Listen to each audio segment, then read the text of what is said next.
at least some people here, so I'm sure we're going to have a quite concise and interesting debate. I'd like to take the moment here to present what we have discussed yesterday. We had two very interesting but also very challenging topics to discuss in our working session, one of which is the new EU social agenda, the Europe of tomorrow. So looking a bit forward on how the development could or should be. The second was on poverty and globalization. And we had two very good experts who are working on the field and who are very regularly in contact with those who are actually concerned and affected by poverty. Which the first one was Susana Branco. She's a coordinator of the Social Action Strategic Cooperation Department in the União das Misericordias Portuguesas. And the other expert was Fintan Farrell, who's the director of the European Anti-Poverty Network and who is very often regular in contact with the European institution trying to fight for more action against poverty. And trying to summarize what we discussed in these 2 hours is basically I came up with 4 conclusions which I think the speakers and the audience agreed with. First, the situation is becoming worse. Second, more efforts must be done to overcome poverty. Third, the EU should play a stronger role. And the fourth point, the Europe 2020 strategy is not sufficient in order to overcome poverty, at least for the moment being. So I think one of the very interesting statements to open up from Susanna was the question, do we want to continue having 80 million people living at risk of poverty? And following that, if we don't want to do that, what are the solutions or what are the answers?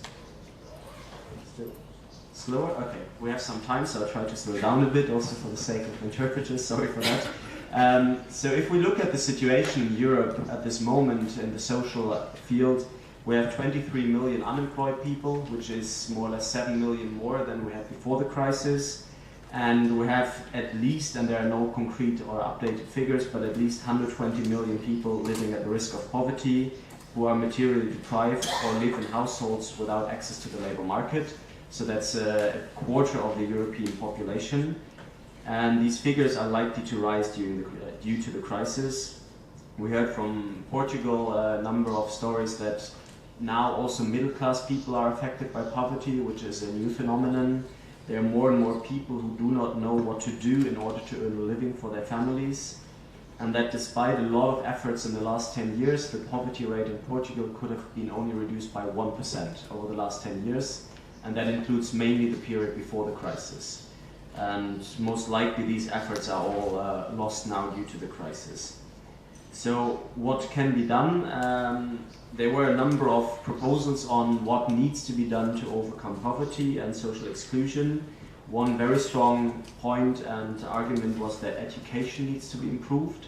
People need to have the right skills in order to take up employment or even to be self-employed. And therefore education systems and training need to be improved. A very interesting statement was that people need to receive instruments and not only benefits. So that's not enough to keep people in benefits and give them money in order to survive, but we need to help people actually to overcome their problems by, as I said, retraining, giving them active labor market policies, but also by creating the necessary jobs for them to take up, because without a job you can have all the education available in your country, but you still will not get the job which is not there. Also there was the argument that there needs to be different instruments and different strategies. For example, long-term unemployment needs different solutions than short-term unemployment. When you have someone who hasn't worked for 10 years, you first of all have to help that person getting up on time, getting used to the idea of being in the same workplace every day. And these small things, and for that, of course, you need to also have the right actors. And there it was the strong arguments that civil society needs to play a very important role there and can really help the people if they receive the necessary finance. Also there was the argument that we have, it's not only about poverty and about people having money to buy their food, but it's a whole issue of human dignity, and that we have to see this element as much broader and also not only speak about poverty but about inequality as such, and that the main challenge is also to overcome inequalities in all its aspects.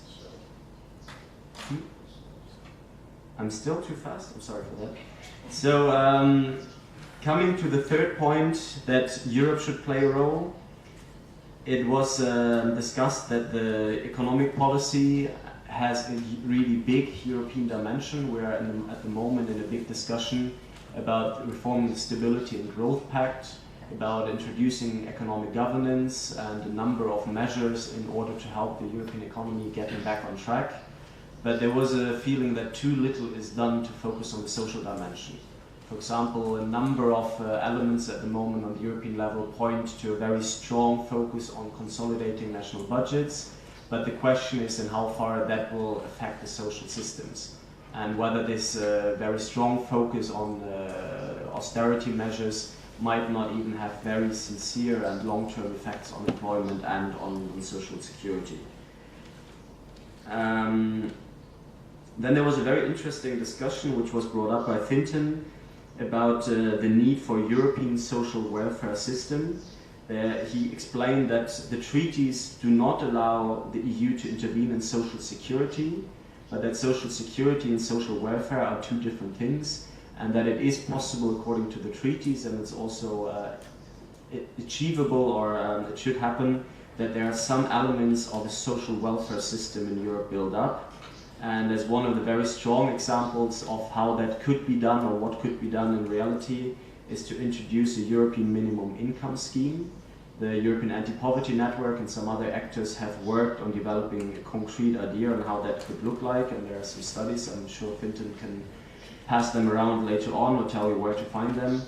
And that, of course, that such minimum income schemes should not fix for every European that they receive at least €1,000 a month. I mean, that can't be done on the European level. Of course, there are different circumstances in, let's say, Luxembourg and Romania.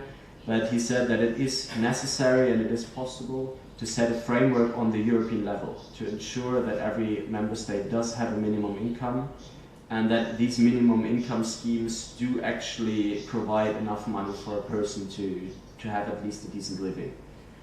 He also said that this is a possibility, or one of the options, to start redistributing in Europe, to have at least a small, or let's say a very careful element of redistribution in the European Union.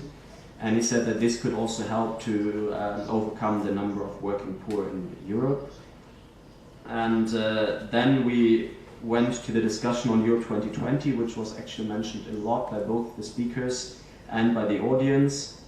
There was the view put forward that there's not the feeling that the lessons learned from the Lisbon strategy and of not fulfilling all the targets or all the objectives of the Lisbon strategy have not been taken on board when formulating the Europe 2020 strategy. There was also the question raised, if we don't manage to fulfill the objectives of the old strategy, the Lisbon one, why do we need a new strategy with new objectives which might not be reached? There was also a lot of criticism that what is put forward now with the Europe 2020 strategy, it does not give the instruments for the people working on the streets. So for the people working with people at risk of poverty, especially NGOs directly involved in this work, they don't have any concrete tools with a new strategy.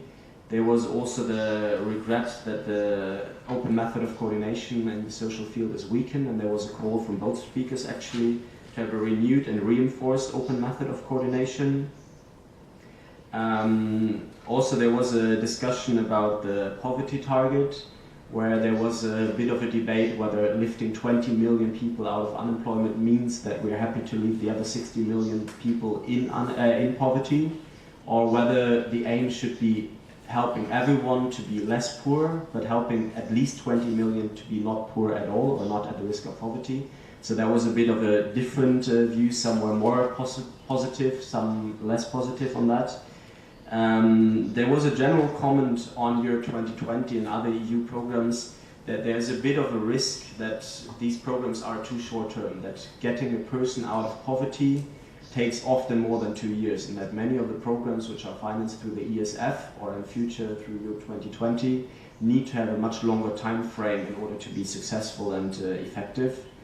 One important aspect was brought up by Fintan on how to finance all these things, how to finance a European welfare system and fight against poverty. He said that there are a number of possibilities at the European level, and that we should not only look at the expenditure side, but we can also look at the income side. That there are a number of ways to regulate financial markets better. He mentioned derivatives, capital requirements, tax havens. that these measures would free up a lot of money, which could then be used for a stronger social security or social welfare state or system.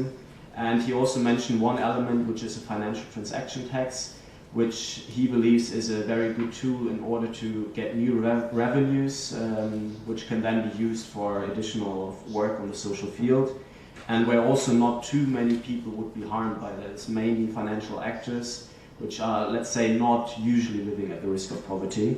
He also suggested that there could be a public sector bank. He said the public sector really needs to be strengthened, and that for that there could be the idea of setting up a specific bank, and that more needs to be done in order to support the social economy. Let me finish with a positive note after a bit of criticism. Fintan in the end said that he does have the feeling of looking at the work of the Commission and the positions over the past years, that there is now a new understanding that the social dimension is actually important and that we cannot only focus on economic and financial issues. He said that he was really surprised, or positively surprised, when he heard Van Rompuy saying we can't speak about growth without speaking about who profits from it. And he sees that as an opening in order to work on a much stronger social dimension. Thank you, Jan.